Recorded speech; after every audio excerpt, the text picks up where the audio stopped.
বাজার সদাই করে ডিসাইড করলাম আজকে রান্না করব বিরিয়ানি। হঠাৎ করেই প্ল্যান ফিক্স হয়ে গেল, তাই ফার্স্টেই চলে গেলাম বাজারে। আসসালামু আলাইকুম everyone, welcome back to my YouTube channel. গিয়েছিলাম বাজার করার জন্য, বাজার করে বাসায় চলে আসলাম। তারপর ভাবলাম যে বিরিয়ানি রান্না করা যাক নাকি খিচুড়ি। তারপর আম্মু বলল যে বিরিয়ানি রান্না করে ফেলো। বাজার সদাই করার পরে এখানে সবকিছু আনপ্যাক করে দিচ্ছিলাম, দেখছিলাম যে লিস্টের সাথে সবকিছু মিলে নাকি, ঠিক আছে নাকি, কিছু মিসিং তো না। সবকিছু মিলিয়ে দেখলাম ঠিকই আছে মোটামুটি। তারপরে আমার বোন কাটাকুটি করে সবকিছু গুছিয়ে দিয়েছে, এখন আমি চড়িয়ে দিব রান্না। এখানে আছিল পেঁয়াজ, সাথে মুরগির মাংস, আলু, টমেটো, মরিচ, পোলাও চাল, যা যা প্রয়োজন সবকিছু আমার বোন ধুয়ে রেডি করে দিয়েছিল।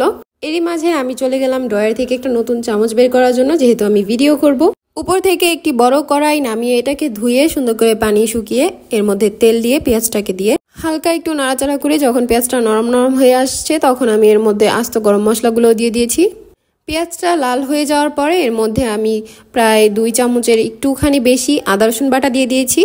আদা রসুন বাটা দিয়ে এটাকে সুন্দর করে হালকা ভেজে যাতে এটার স্মেলটা চলে যায়, তারপর একটুখানি পানি দিয়ে লবণ, বিরিয়ানি মশলা, ধনিয়ার গুঁড়া আর মরিচের গুঁড়া দিয়ে দিব।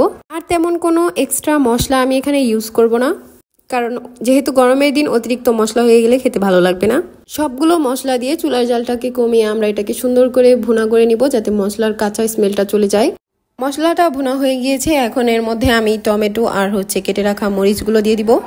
তারপরে এখানে টমেটোগুলোকেও সুন্দর করে নেড়েচেড়ে যখন টমেটোগুলো একটু নরম হয়ে আসবে, তখন এর মধ্যে আমরা অ্যাড করে দিব মুরগি আর আলু, যেটা আমরা আগেই ধুয়ে রেখেছিলাম।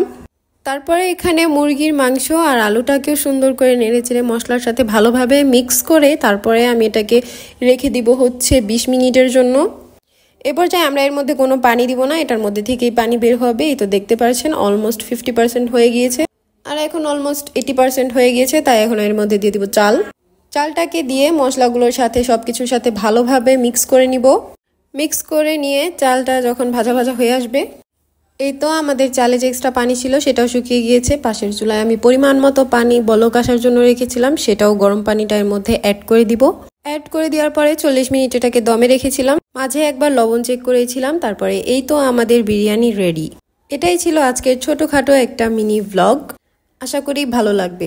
এই ভিডিওটা ভালো লাগলে অবশ্যই লাইক, কমেন্ট, শেয়ার করতে ভুলবেন না। আর পরবর্তী ভিডিওর জন্য বেল আইকনে প্রেস করে রাখবেন। Thanks for watching.